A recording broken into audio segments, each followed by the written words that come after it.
Nagbitiw sa pwesto si Presidential Advisor on the Peace Process, Secretary Jesus Dureza.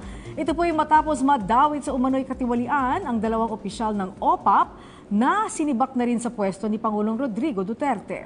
Ayon sa Pangulo, layo ng kanyang kampanya kontra korupsyon na matiyak na makukuha ng taong bayan ang nararapat na serbisyo para sa kanila.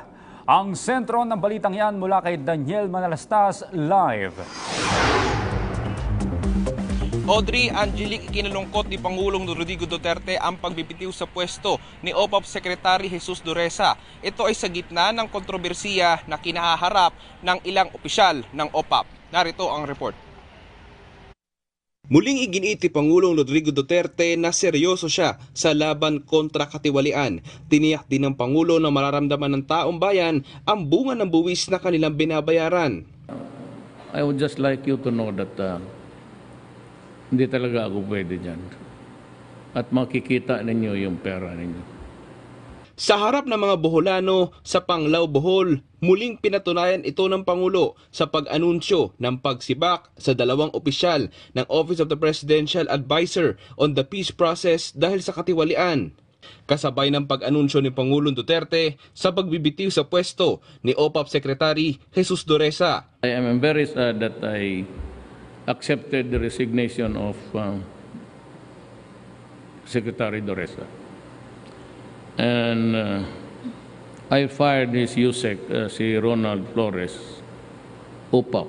Pero giit ng Pangulo, walang bahid ng korupsyon ang dating kalihim at posibleng napilitan lang ito magbitiw sa pwesto dahil sa ilang tiwaling opisyal sa ilalim ng kanyang panunungkulan. Pero ang pagsibak ni Pangulong Duterte sa dalawang opisyal ng OPAP ay anyay masusundan pa ng isa pang opisyal sa pamahalaan. Well, in fairness to Secretary Dureza, wala man siyang maybe because he's the head of office. Pero itong dalawa nagkalat. Ito yung malikot ang mga to. Either yung ginagamit mo or talagang loose cannon. Kaya ang gobyerno hirap. Sa isang statement, inako ni Dureza ang responsibilidad sa nangyayaring korupsyon umano sa OPAP. Ikinalulungkot ni Dureza na sa kabla ng kanyang masigasig na laban kontra katiwalian, sa kanyang ahensya ay maiilan pa rin nagpapatuloy sa masamang gawain. Samantalang muling pinatunayan ng Pangulo na ang pera ng taong bayan ay magagamit sa tama, kagaya na lang ng pagtatayo ng mga bagong infrastruktura sa ilalim ng Build project ng pamahalaan. Pinasinayaan ng Pangulo ang itinayong bagong Bohol Panglao International Airport na inaasahang tutugon sa transportasyon ng milyon-milyong pasahero. Eco-friendly pa ang airport na may lawak na 22 hektarya na nagkakahalagang proyekto na abot sa 8.9 billion pesos.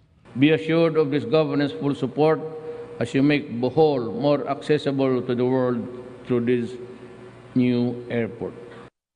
Samantala, binigyang pugay naman ni Presidential Spokesperson Salvador Panelo ang pag-ako ni Dureza ng responsibilidad sa nangyaring kontrobersiya sa kanyang ahensya. Pagpapakitaan niya ito ng isang halimbawa ng pagiging mabuting lider. Nagpasalamat din si Panelo sa naging serbisyo ng dating kalihim. At yan muna ang latest mula rito sa Malacanang. Daniel Manalastas para sa Bayan. Audrey, Angelique. Maraming salamat, Daniel Manalastas.